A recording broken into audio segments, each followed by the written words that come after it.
Hi everyone, how is everyone doing? Hope everyone's doing fine. Look, I cut my own hair and it doesn't look that good, but I have to live with it.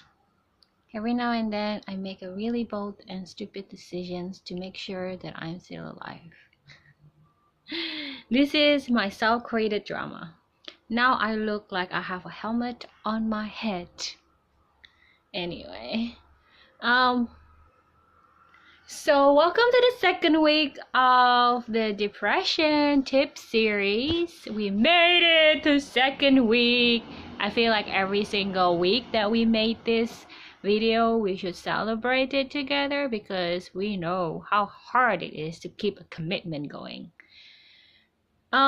So this week I thought that we would continue in the bed series of the depression side of on the depression episode or in the face of the depression side of things, because let's face it, when you're in a very very dark period of your depression episode, you're probably gonna spend a lot of it in bed. I literally spend my time in bed for a whole year. And okay, maybe not a whole year, but like out of those whole year, probably 90% of it's probably in bed. I really am not sure how I'm still alive, to be honest, because I'm living by myself. I don't have friends or family here. But I think there are a few strangers, there are a few acquaintances who were kind enough to kind of check up on me like when it needed to.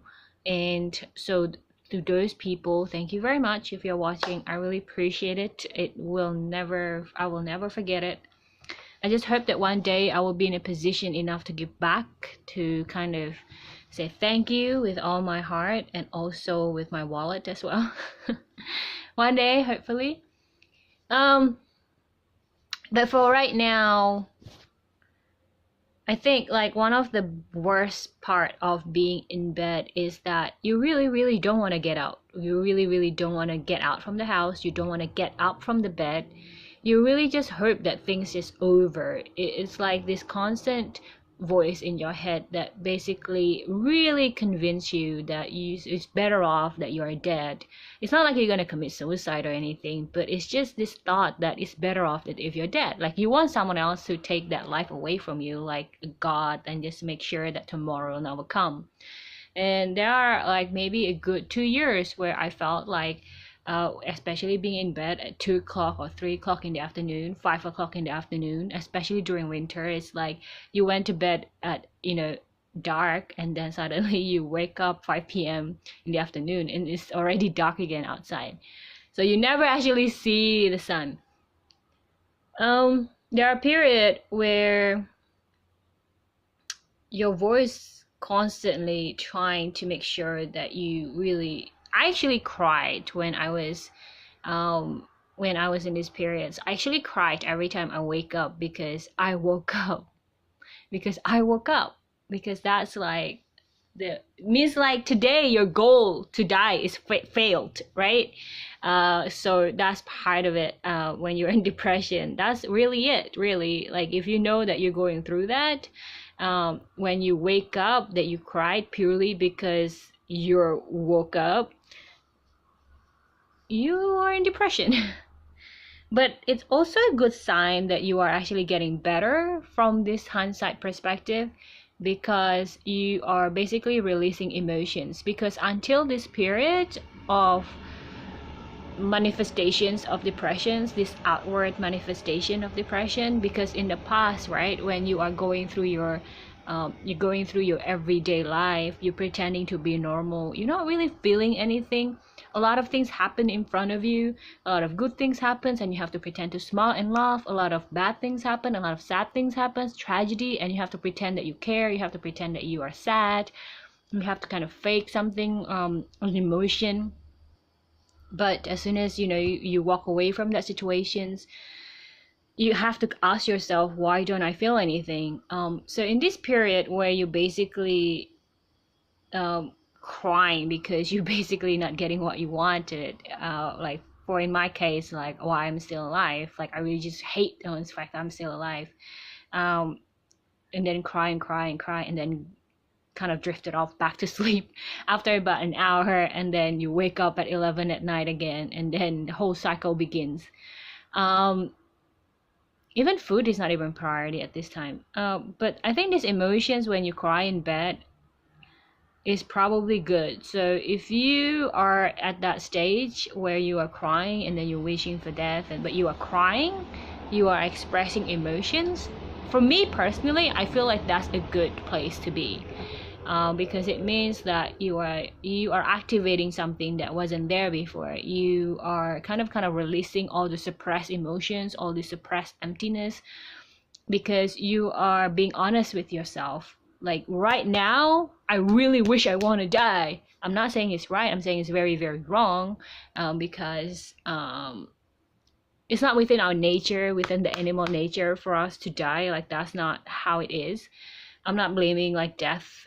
I'm not kind of idolizing life in itself, but I'm saying that it's against our nature to actually desire death, because our nature is to desire creation, to desire something new. But so in essence, in this way, when you are kind of like crying in bed, you're still not moving from bed, you're still not being able to get up, but you're crying and you are angry sometimes, that's a really good symptom. So I feel like when I was going through it, I didn't realize that that was part of like getting better, because I think the worst part of depression is when you are unable to feel. So when all these things come to happen, I feel like the depression ice slowly melting, and you are starting to feel again. And even though it's manifested in the form of I want to die, it's actually the opposite is actually true, which is you are being rebirthed back to the world. So this is, for me personally, what this phase is about. That's why it feels so painful. That's why you don't have energy, because you just can't escape it. It's just part of the process. And in my case, it lasted a very long time. It lasted a year or two. And lately, I haven't had any of those thoughts too often, not every day.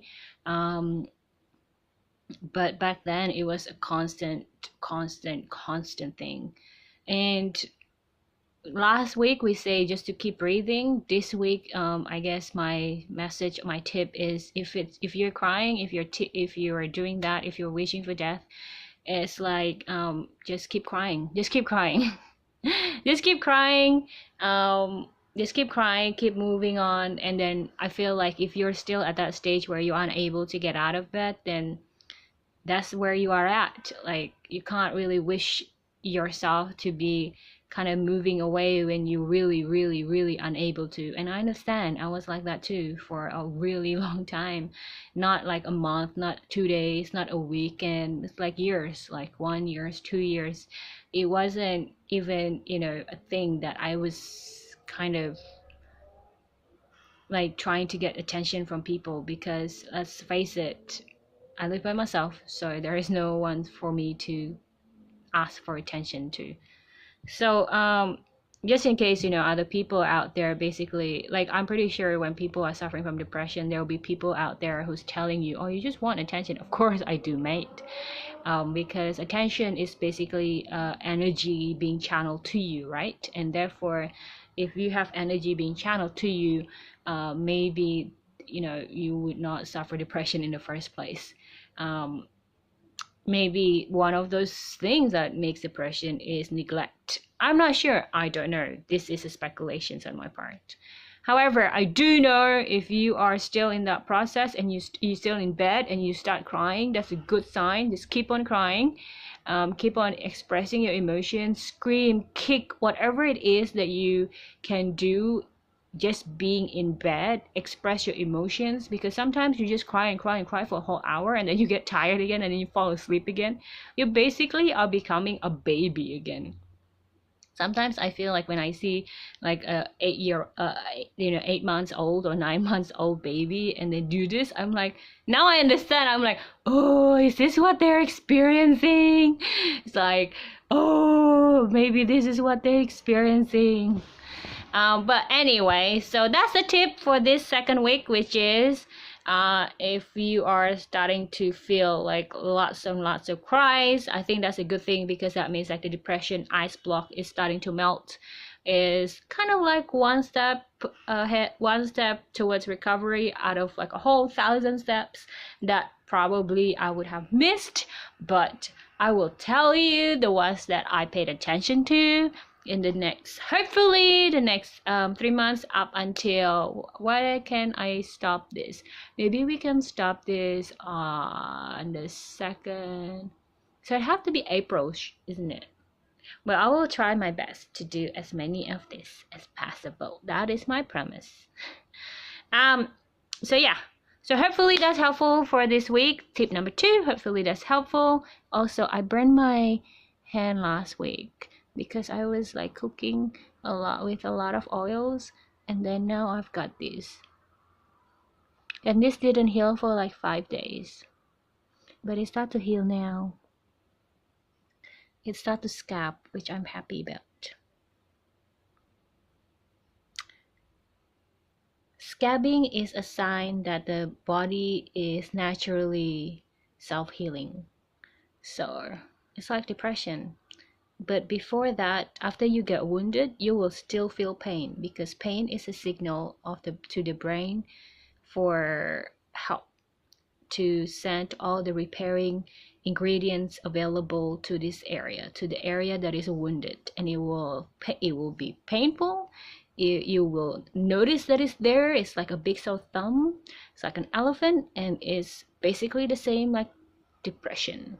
Depression is, but after a while it gets hardened, and then it'll be scabbing, and after a while the scabbing will come off, and then you get a brand new skin. That's what you will get. And I think that's the same with depressions. I think depressions are basically a big open wound, and then you just have to suffer the pain. And then at the end of each episode, you will get a brand new life.